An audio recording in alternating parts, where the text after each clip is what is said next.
If I had my life to live over, I know just what I'd like to be. The pampered pet of a rich brunette, sitting on my mama's knee. Someone to love me, someone to care. Rub-a-dub-a-dub-a little fingers through my hair and lead a dog's life. Boy, what a life. Yeah, that's good enough for me. Yeah, that's good enough for me. If I had a bone to be picking chicken or a steak, curled up there in a easy chair, man, that won't be hard to take. I'll always be faithful, that's what I'd be. I never bite the hand that feeds me, no sirree, just lead a dog's life. Man, what a life. Yeah, that's good enough for me. Yeah, that's good enough for me.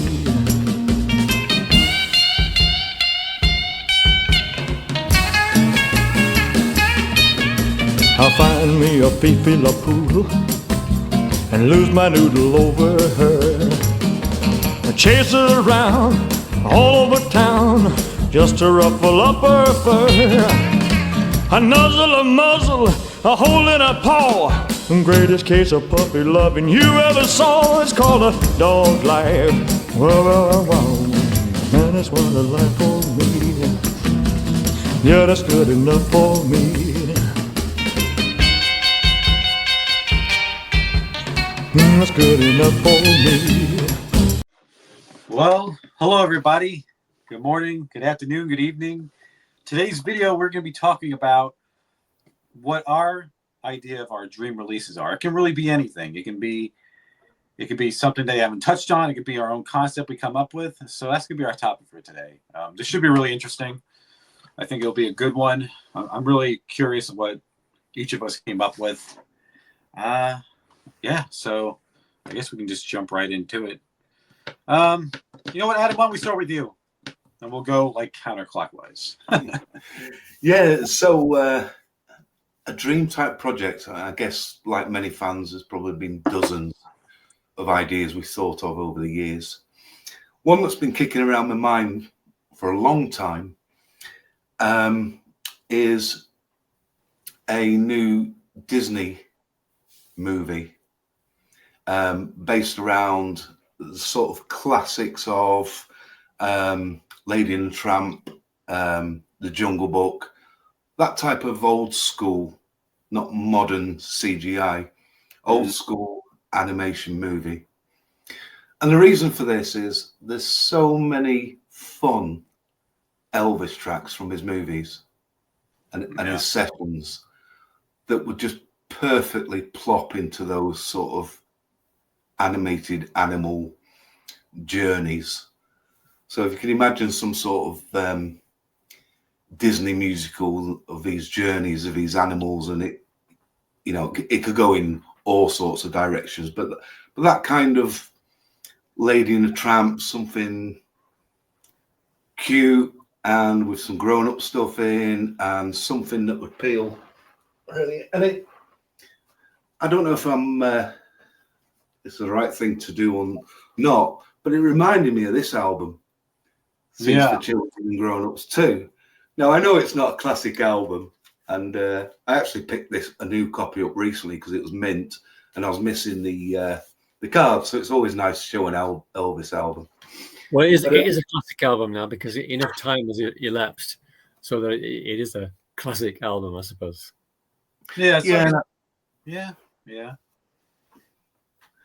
And I think it was that period of after Elvis's passing where there was a little bit of what do we do with his catalogue, is sort of our memories, grown-ups, until Joan really got hold of it in the early 80s and started realising it was in the sessions and unreleased stuff that there was a lot of brilliant material that we've had. But yeah, so back to the movie. I mean, we've had sort of modern, I guess Lilo and Stitch is the latest thing we use. And now we get Elvis and the Tramp. Yeah, something like that. Something along Elvis and the Tramp and in the Jungle Book, in the Jungle Room. I don't know. So there would be an Elvis role then, presumably. It could be, but I think the main theme is to use his music in the best way. Yeah. So I had a quick think about, and again, this has probably been banging around my head for decades, maybe. And like, well, what songs would really fit into a movie like that? And the obvious one, A Dog's Life. And what if, you know, I know it's almost a throwaway song, but it's actually very good. And if you listen to the sessions and the phrasing and a little anger he puts into the vocals and that, because he's singing this song, for me, that's just classic Elvis session fun. Some of the lyrics are actually quite fun, actually, in that song. Quite clever, some of the lyrics. They are, and you could just imagine that animated scene with the lead roles and the cast and everything, and this dog's life going on. I mean, you can definitely. I mean, there's so many Elvis songs. You can find something for like every scene. You know, if you did some type of movie, some type of animated Disney thing, you know. Yeah, crazy. And this is why I think some sort of like travelogue journey. They've done it up with other films by using fish and penguins and things like that. And then I thought, you know, how many animals and things have been covered in the Elvis lyrics and the songs? And you know, you got dogs, you got bulls, you got fish, you got birds, you got tigers, you got bees, you got cows, you got pigs. And then I started thinking about, right, what actual songs could work? Not necessarily have to be as direct as Dog's Life, because the lyrics are very easy to follow. It's it's about dogs and everything. And then I came up with a little short list of related songs that could take you on a musical animal journey. Now, one of them, the curveball, is dating. Now, dating isn't really about animals, but it's just another one of those songs with a little bit of his laughter and chuckles in from the sessions. Would work perfectly in a Disney film. And then we get on to the good stuff. Animal Instinct. It's got a broad appeal. Song of the Shrimp. I love that song. I love that song, actually. I'd love that. Where do you start with a top Elvis song? You couldn't have a top 5 or 10. You'd have to have a top 100 or so, wouldn't you? Mm-hmm. But it would fit in there. Yeah. You know, it does. That's another one with some fairly clever lyrics. Make you come out of your shell, that type of thing. Yeah. And Elvis the lyrics are good. Yeah, I totally agree. And Elvis treats it with a slightly different vocal than he has done, and it's got that calypso sound. And again, if you're going on a journey or something, all these, you know, there's so many flavors in his music songs that this is why I think it works perfectly in a better made Disney film, you know, more like the classics. Song of the Shrimp. Sorry, I mentioned that. Obviously, you got Hound Dog. So now you bring in the dogs, and I think using something like a '69 version where you've got him doing that sort of shouting intro and stuff could have a good effect in a film with someone. And this could be all different players playing different parts, still using the Elvis music. Old Chap is a classic, but I feel like it's probably a bit too sad, but there might be excerpts you could use from it, you know, within a scene. Crawfish. Again, who doesn't love that song? It's a great song. Yeah. So you can imagine the shrimps and the crawfish bouncing off each other within this imaginary Disney film. Milk Cow Blues is another one of those. Yeah, it's got animals Risque in it. lyrics. Lyrics a bit risque for a Disney movie. Yeah, possibly. And you know, this is where the adult part could come in that the children might not get. It's probably not my favourite for this type of movie. You've obviously got Tiger Man. You know, That'd be so nice. now getting into the jungle. Snowbird. I mean, you know, and some of this would bring some of Elvis's amazing music to the public that they might not have heard or listened to by True. just Because I mean, if you think about, I mean, we always, of course, we know, like especially when the Elvis movie came out in 2022. I feel like there's definitely more attention to his 70s work, especially like his version of My Way, or I mean, not My Way, Unchained Melody, because I think a lot of regular, I guess, casual fans forget that he did that, but I feel like that song gets a lot more attention, his version, you know. Yeah. So it definitely can appeal, like songs that are lesser known, like Snowbird. Like I love his version of Snowbird. It's just great. It's such a beautiful performance, but it doesn't get used a lot in any compilations, and for me, it's a standout track from the country album. Yeah, because it's different again, and if you hear Elvis doing something different, it's it's generally pretty good. You'll Never Know. You know, you got the Fireflies in there. You know, some of these tracks are less direct, but they could make good scenes. And if they dare use maybe an edit on that little bit of language in an outtake that's used, it could be turned into a funny version without the bad language, if you know what I mean. but Elvis fans would get it if the characters within the scene and the plot said something. Any Day Now, again, another great background track. It's you got the birds fly and everything. I Got Stung. You got the buzzing bees, and you know, you can start imagining the scenes you could actually create. I was just about to say that, actually. I was literally just about to say that. When you said I got stung, like something just came to mind right away. And then when you look at the list, you can start linking the songs between the birds and the bees and the shrimps and the crawfish and the I Want to Be Free is another one. So you could have a scene there, and again, it's all about the birds. It's got more songs than Blue Hawaii now. Yeah. You know what I'm like, David. This is going to be an epic. This will be a 3-hour movie. Or a Netflix series. It will just be like a continuous line of songs and musicals. Just fade into another song. Bear with me, I'm nearly there. How Would You Like to Be?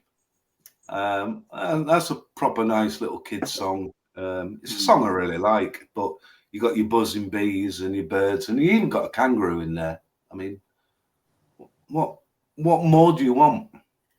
You know, classic Dominic. Yeah, I knew you'd get that one in there. Everyone underrates this song, but I think it's a perfect movie song. It's so much fun, and Elvis sounds great, and the music sounds great. That would be my top 100 all-time songs. I know, I'm mad, but El Toro, you know, now we've got the bulls and the cows, and that's where Milk Cow and things. Bullfighter Was a Lady. Old MacDonald. Dare I mention it? But you gotta have it. It's we're going to the farm, and you know what will the kids think? They might like it. Teddy Bear. You know, I know it's about a toy more, but it's still the bear thing. And they just mentioned lions and tigers in there as well, doesn't it? Yeah, that's right. And my final one, Pope, Son and Annie. because the gator and the granny and the stuff. Again, I'm sure you can make a great little storyline out of that and things.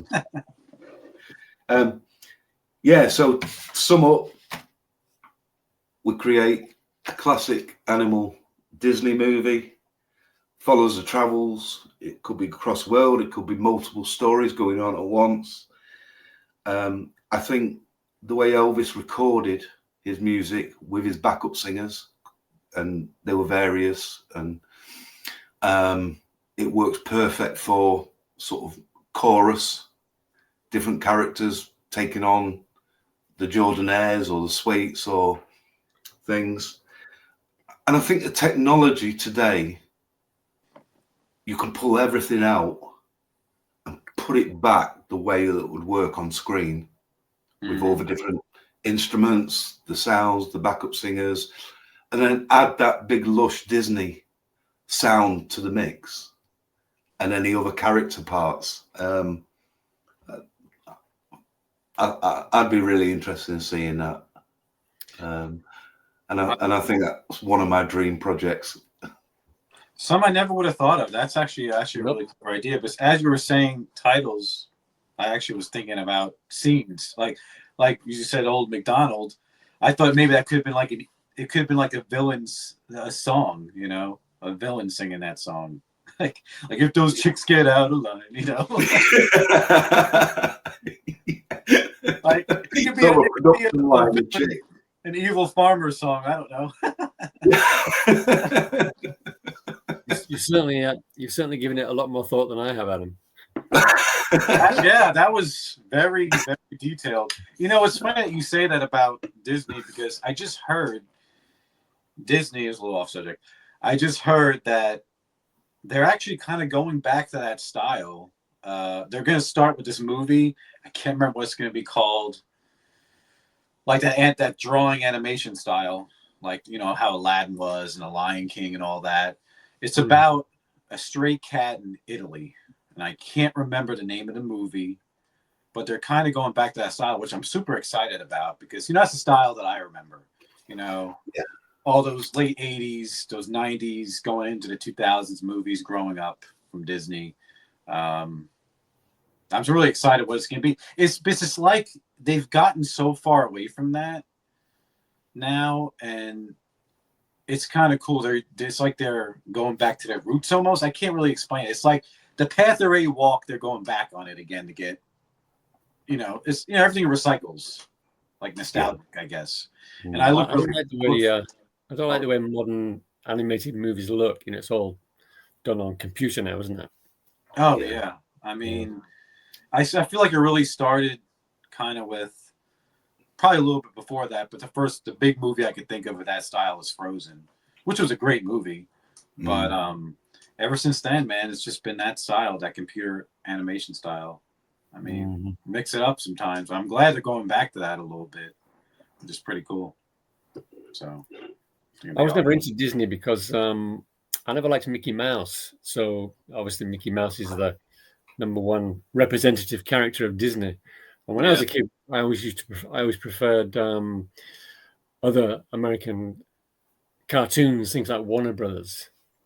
You know, like Bugs Bunny and stuff like that. The bad characters, the bad guys. Top Cat. You remember that one, Adam? Oh yeah. I don't know if you do. You know that one, Johnny? Yeah, but it's actually because I collect earlier on, not so much anymore, because I collect a lot of classic animation, and I bought all those Hanna-Barbera DVD sets. Right. I loved watching Top Cat. I love watching.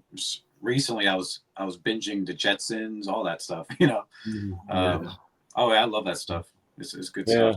Stuff like Hair Bear Bunch as well. That was a good one. Tons of great cartoons. Tom and Jerry as well. Yeah. It's the Warner Archive now. They release all that stuff on Blu-ray now. Like I know now they have Top Cat on Blu-ray. I have the DVD. Wow. But it's on Blu-ray. I was just out of town for a trip for work, and but I don't have cable. I have streaming, you know. And this one channel, I don't know if you guys get it where you guys are at, but it's called Boomerang. It plays some classic animation like Hanna-Barbera stuff. And they were playing Johnny Quest, Not the one from the 60s, even the ones from the 80s they were playing, which was really cool. Of course, Scooby-Doo, all that stuff. Bit of Hong Kong Phooey. Hong Kong Fu, yeah, number one super guy. Yep. That's awesome. I love it.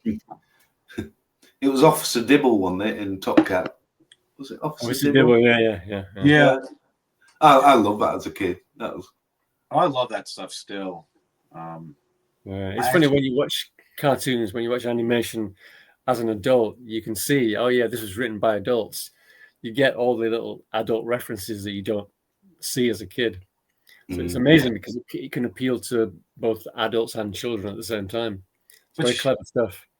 But you know what the thing is, though, now I feel like with those classic cartoons, though, the kids of this generation, like, you know, my niece and nephews and stuff, they don't understand that humor, you know, because they talk about classic, you know, golden era actors in there, you know, like Bugs Bunny when he's coming out, you know, with his whole cowboy getup. Oh, like Gary Cooper, huh? Like no one knows. They don't know who Gary Cooper is, or they say like, oh, like Errol Flynn, you know, stuff like that.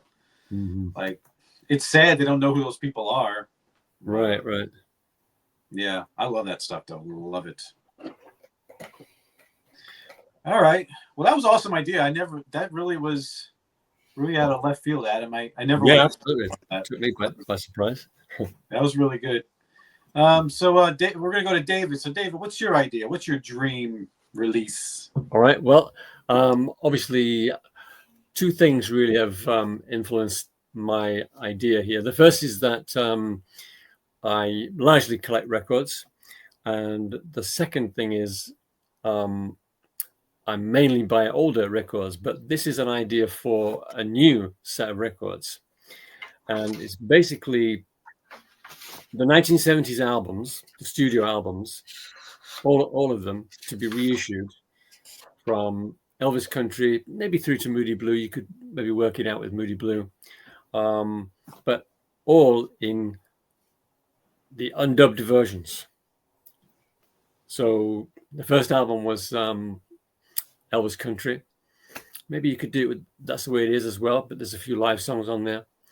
And instead of having all the songs with the horns and the vocals, just all 12 songs as they were originally recorded in the studio. So I've got nothing against the overdubs. I'm not sort of anti-Felton Jarvis or anything. And I realized that Elvis knew that when he and the guys put down those basic tracks, he knew that that wasn't the end. Presumably he listened to what Felton Jarvis did and approved it. I mean, he certainly never sacked Felton Jarvis, so he must have been reasonably happy with him. But for me personally, I like listening to those undubbed versions. So yeah, all those albums from Elvis Country through, what was the next one? 72. You've got He Touched Me, you've got Elvis Now, you've got all the Stax albums today. Cool album, yeah, and of course the Boulevard album, maybe Moody Blue as well, which is pretty much half live, I suppose. And they could do a new version of Moody Blue and replace that track which came from the Memphis Live album, put another live track on there instead, My Way or something like that. Yeah. The covers you could also slightly change, again, just something along the lines of the FTD. The FTD album covers are very good in that they're kind of reminiscent of the original LPs, but not exactly the same.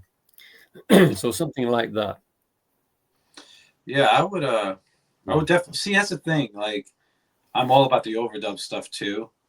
Like, for me, it's like they give it to us. They have given it to us, but in pieces, you know, or they didn't stick 100% to the concept. Like, for example, the Elvis Nashville, it stuck to that concept, but when you got to back in Nashville, there was select tracks that they stripped away, stuff that was in the studio. Like the perfect example on that one, because it kind of pissed me off when I was listening to it, was they took off the backing vocals of Early Morning Rain, and you can hear them very faint in the background, because I guess they leaked through his microphone.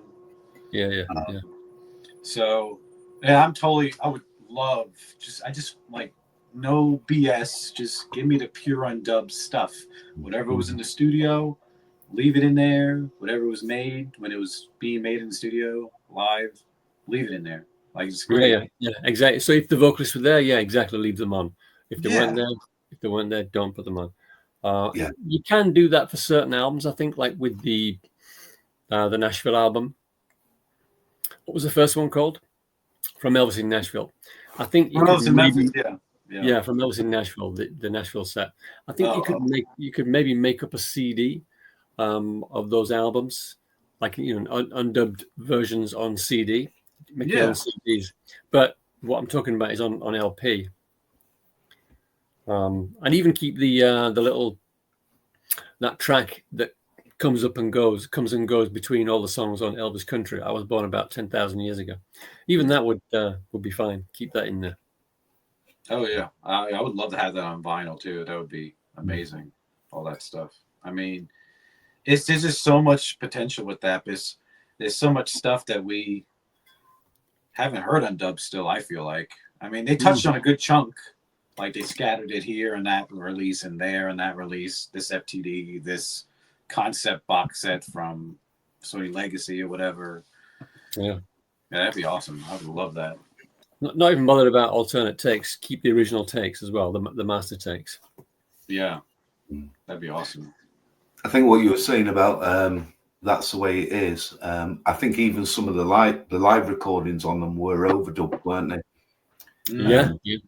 Just to polish them up so they could still go in that concept of yours of being the original versions. Well, the obvious example is some Bridge Over Troubled Water, of course, with the applause. So that would Yeah. There's some, and you know what? With Bridge Over Troubled Water, there's so many different versions of that has been released of that version. Like there's one in that what's the book? The FTD book, Taking Care of Business in a Flash. Is a different version in there. There's a different version on a 90s release of Bridge Over Troubled Water. Yeah, I mean, there's been so many different mixes, but just give me the pure mix. Yeah. And I felt like, also with the Memphis set we were just talking about before we came on, it was a little bit of a mess. Like that version of Don't Cry Daddy on there, I don't like it. It doesn't sound right. Just I get it. He overdubbed his background vocal or his harmony vocal or whatever, but just give me the main vocal all the way through. I want to hear it all the way through the song. And I was really disappointed with that. So I would love to see something like Don't Cry Daddy on a vinyl on purely undubbed. Mm-hmm.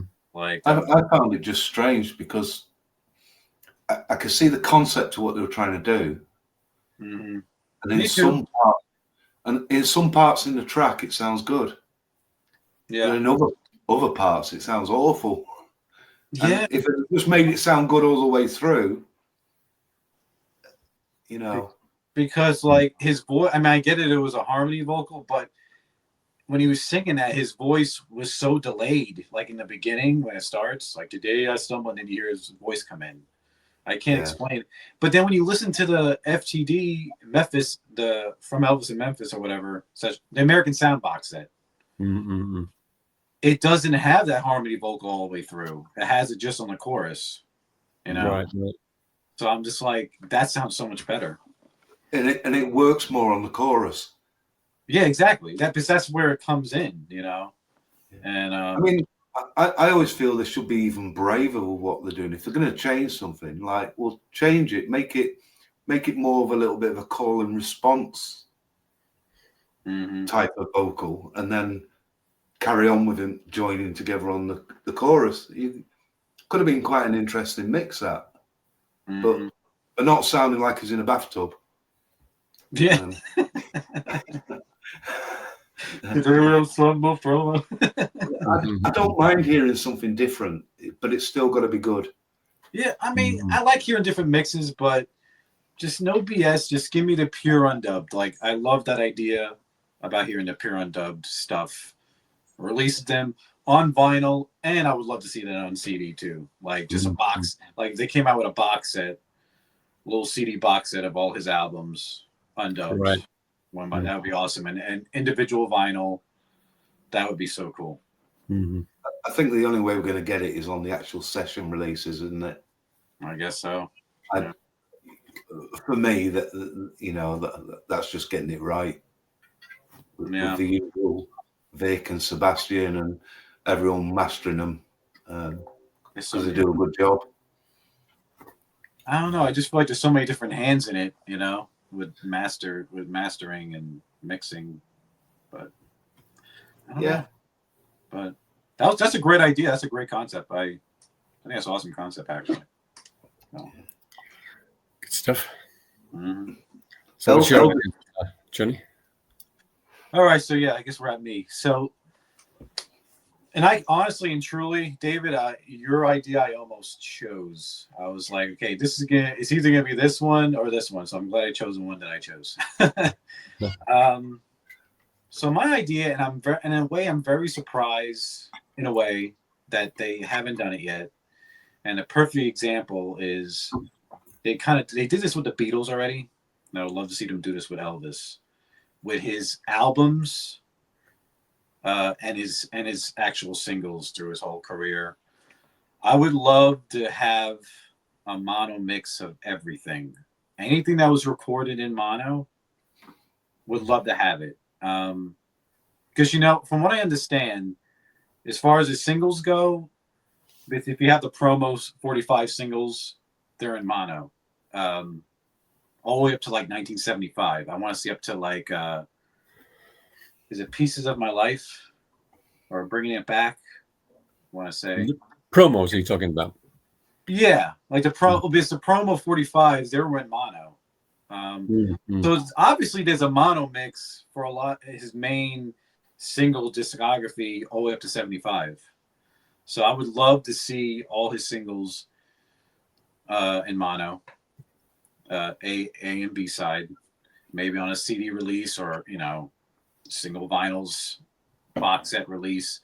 And I would love to see, obviously, his earlier albums, from 59 and back were recorded in mono, but from 60 on, love to see all those in mono. And we got a few here and there in mono. Like we got in a couple of FTD books, we got GI Blues, the mono master. Right. Elvis is back in an FTD book. But I would love to see, again, CD box set, vinyl set, or vinyls, individual vinyls, just in mono. I'm very shocked they haven't done that yet. Just the singles. Are you mainly thinking about the singles? Well, yeah. There is a box set like that, but it's a bootleg. Exactly. So I mean, when I mean like releasing that, I mean it like officially. Because I was just talking to somebody. From what I understand, there was a couple of bootlegs that did that. They had every single whatever was in mono. They released on this big box. I think it was from like Venus or something. Yes, Venus. Yeah. It was Venus. Okay, it was Venus. And from what I understand, in the UK, correct me if I'm wrong, didn't they go to mono up to like 70 or 71? Yes, they did. I think the first stereo single could have been "I Just Can't Help Believing" or "Burning Love," round about that period. Okay, so obviously they exist. So I'd like to see those, and but in the US after 68, they were stereo.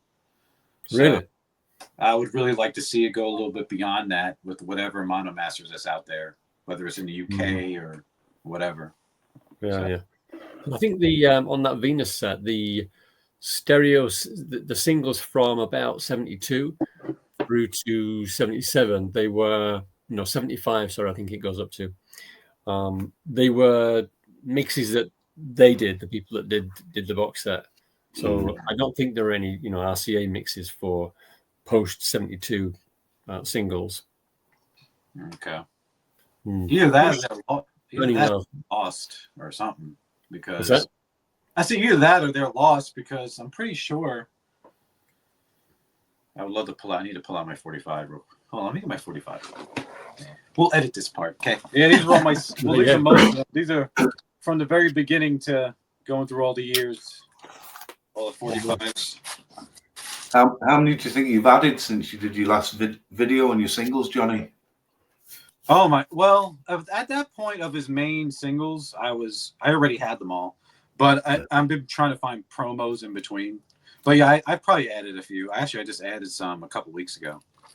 I had the gold standard release of Hound Dog and Don't Be Cruel. It doesn't have the sleeve, but it has the generic sleeve. But yeah, I think I'm right. So this is I Just Can't Help Believing with okay. How the Web Was Woven. This has got stereo on the label. They very kindly indicated on the label that it was stereo. I'm pretty sure that was the first one. Okay. Yeah, see, okay, this is what I have. So here's a Bringing It Back. And it has mono on the label. Oh my god, I'm gonna kill my cat. She's over here scratching stuff. Kill her. Okay. So here's the mono of Pieces of My Life and Bringing It Back. I don't know if you can see it. So Right. Yeah. Is it like has it got it's not a two-sided one, is it mono stereo, mono one side, stereo the other? no, it's each individual single, but here's Pieces of My Life. Right. In mono. Uh-huh. And Bringing It Back in mono. So Right. Nice. I think there was only a few of his singles that were like that. I know My Boy was a double-sided. They have a version of that, which I have. One side's in mono, the other's in stereo. So I want to say they went up to 75 here in the U.S. with his singles. Here's a stereo mono one. It's Guitar Man. So that's the mono side, Mm-hmm. and then stereo on the other side. I want to see. Right. I want to see. I have that. I'm not sure if I do or not. Picture sleeve. Nice. You got the picture sleeve? Yeah. Oh, okay. Yeah. I don't think if I have that, I don't think I have the picture sleeve. Yeah. I have Hurtin' for the Heart. That's in stereo. Yeah. So they literally stopped at Pieces of My Life and Bringing It Back. So I have them all in order here. You're saying all the promos up to that point were in mono then? Yeah. Yeah. Okay. So that's what I mean. So if there's a mono master out there, I want it. You know, and same with probably just a fold down, though, isn't it? What's that? It's probably just a fold down of the stereo mix. Maybe I don't know. I'm not even really sure. I mean, I don't know how they would do that, but I'm not good with those technical things. But this is the Venus box. Okay, yeah, okay. I have seen that before. Yeah, the Mono Masters, and it does go up to 75, 60 to 75. Okay. So all songs that were recorded in stereo, but presented in mono, and it goes right up to, as you were saying, Pieces of My Life, Bringing It Back. See, and if RCA can give that to us or FTD, that would be amazing. Because when I understand that box set is so expensive, and I think they only made about 750 of those. Mm-hmm. So it barely comes up for sale like on Discogs or eBay. So, I mean, I feel like it'd be a moneymaker. Like just give it to us, you know? Like, it would be amazing. So that's my dream release. So nice, and I think especially if they went back to the analog tapes to produce it, it'd be even better, wouldn't it? Mm-hmm. Oh yeah, you know, rather than taking just later digital mixes and mixing them down. Yeah. Some of the digital stuff I do like though. Like I love. Yeah. This is a CD that came out in Japan a while ago. Eiichi Otaki's Jukebox. So I can't remember who he was. Maybe he was a DJ or some guy in the music industry. And these songs on this CD were literally taken from what he had in his jukebox, and it's all Elvis stuff on this particular CD. But a lot of them are 60s songs, only the first 4 songs are 50s. So the next 16 songs are all 60s, but they're actually taken, because it's a jukebox release, they're taken from the original Japanese mono masters. So this is another example of a CD with mono tracks on it. Like I said, they're all singles like GI Blues, Surrender, Can't Help Falling in Love, Return to Sender, Viva Las Vegas, Do the Clam, Kissing Boots, and Easy Question. So they're all in mono. Yeah, and I guess I can add to that is, yeah, I know in FTD, some of their books again, they gave us some mono masters, like in that with that Taking Care of Business in a Flash book. There's a few, released, 5 or 6. Yeah, they did. I think they released on there. I Really Don't Want to Know in mono. Mm-hmm. Good Lord, Like your cat. Yeah, she never bothers me. Always when I'm doing a video, she will get lost. So yeah, I mean, they've done it here and there, but just one day I would love to just see them give us the whole thing. Mm-hmm. I would just get the feeling though that when they have done it, it's kind of like they've added them, like you said, to books, and they've also added a couple to classic album CDs, and it's almost like they've done it because they've got nothing else that they can put in there. Like the Gold Records Volume 4 FTD CD, the classic album, that's got the mono mix on disc 2, but there was nothing else that they could have put on there. Speedway CD, you've got the mono mix on disc 2. Again, there aren't that many outtakes from the Speedway sessions, so they're kind of putting them out there because they've got nothing else that they can release on those releases. Yeah, and I love the fact that they did that with those too, because those versions on vinyl, as we all know, are, well, at least I know in the US, are really hard to find. Like the Gold Records Volume 4 and Speedway. In mono, yeah. Not so difficult to find in Britain. Yeah, from my understand that like that Gold Records 4 is not common. I don't know if it's common or not, but it's pretty easy to find. Yeah, a more collectible one in Britain is the cover, not the whether it's mono or stereo. The first covers came with the song "Never Ending" on the front sleeve, instead of Love Letters. The record plays Love Letters, but on the cover it says "Never Ending." Oh wow! Okay, well, that's it's quite difficult to find now. What about the 2 box sets, the worldwide hits? Were both of those all mono? Yeah, they were. Yeah. So that's probably the closest to a mono set. Because I remember when Music on Vinyl re-released, was it Volume 2 or 1? They re-released Volume 1. It is Volume 1. Yeah, I have. I never opened mine. I still have it back there, but I think it's on gold vinyl, isn't it? Like gold and black. Gold, yeah. It's sort of. It doesn't really look gold. It's kind of a mucky gold. Yeah, like a marbly, yeah, something like that. It's not full gold. And again, some bootleg label did a CD box that looks like the box of that, of the 50 worldwide gold hits. Yeah. I can't remember the name of the label, but it's like, that would be so cool if FTD gave us that, Yeah. Well, the CD of Volume 1, I'm not sure about Volume. Yeah, presumably Volume 2 is the same. But the stereo tracks, the 60s tracks, are in stereo, unlike the original album. Yeah, I think after a certain track, after a certain year, it goes to stereo. It does. I think what they did was they stuck Viva Las Vegas on the end of disc 1. Because that was one, and then they went back to Stuck on You at the beginning of disc 2. So it goes slightly out of sequence, so they can put all the songs, all the mono songs on disc 1 and all the stereo songs on disc 2.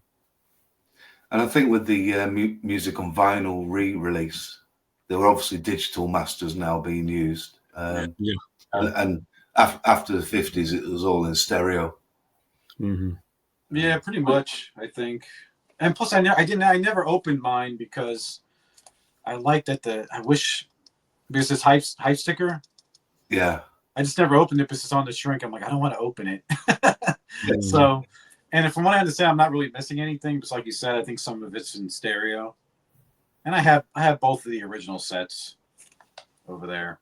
So Yeah. it's like why couldn't they just put another Elvis right here? Why didn't? Yeah. Was there something there on the original one? Yeah, on the original, it was a bonus with the Elvis sales, I think. Yeah. So like, why couldn't, I guess it's legal issues. There'll be something, won't there? Yeah. Yeah. So let me I must admit, the hype sticker's that big on that set that I think with mine, when I opened it, I just cut it out and stuck it in the box. Oh, have you got that one as well? Yeah. Yeah. Okay. Yeah, it's a special bonus new photo book. And then Oh, Elvis. okay, that's what it was. I think this. Yeah, new photo book and also Elvis sales. Yeah, that's what it was. This is the original. So, and this is. It's probably volume 2, but my volume 2 has got the flexiest Dynaflex I've ever seen. Yeah. It's almost like a pancake when you hold it. It's like, oh yeah, there's some of them like MSG is so flexible too. You can almost go like this with it. Like, yeah, this the is variations on the Dynaflex is crazy, isn't it? I guess it just depends on how much vinyl they used on the pressing. Yeah. Let me see if I can get out of here. I found I've never found that Dynaflex warps any more than normal vinyl, and I've never found it to sound any worse either. It has kind of a bad reputation, but I don't think it's particularly justified. They sound all right, and they don't warp any more than any other record. I mean, I can flex it. Look at that. I'm waiting for someone just to go. I ain't gonna bend it that much. You know. Ed will do that. Yeah, we could have a. One time, oh my gosh, I gotta tell you guys something really quick before I forget. So one time, he sent me this video. He was playing Patch It Up in the background, and he was waving one of these records going like this. It was going dun, dun, dun, dun, dun, dun, dun. He was going with the beat of it. Oh my! He sent it to me. I was dying. Oh my god. He should have posted that. He should have, but I'm sure he would have crap for it. Like, ooh. Well, those are our dream releases. Hope you all enjoyed our concepts, and a lot of stuff really out of left field and very different, and some stuff that we would choose. Like I know I would have chose definitely David's idea too, and Adam, your idea never would have thought of. That's a pretty awesome idea too. I mean, so. But let us know in the comments. What do you guys think? Do you guys have a dream release? Let us know in the comments. And I guess we'll see you all in the next one, hopefully sooner than later. So see you all later. And see you next time. Yeah. Bye. That was good. Yeah, it was good. It was another good topic as well. Yeah. Nozzle of muzzle, a hole in her paw. Greatest case of puppy loving you ever saw. It's called A Dog's Life. And wonder what a life. That's good enough for me. You heard me say it now. That's good enough for me. Yeah. That's good enough for me. Yeah. Check it out, Johnny. Okay. Now we hold on. Damn it! Hold on a second. Got to get serious again. Okay.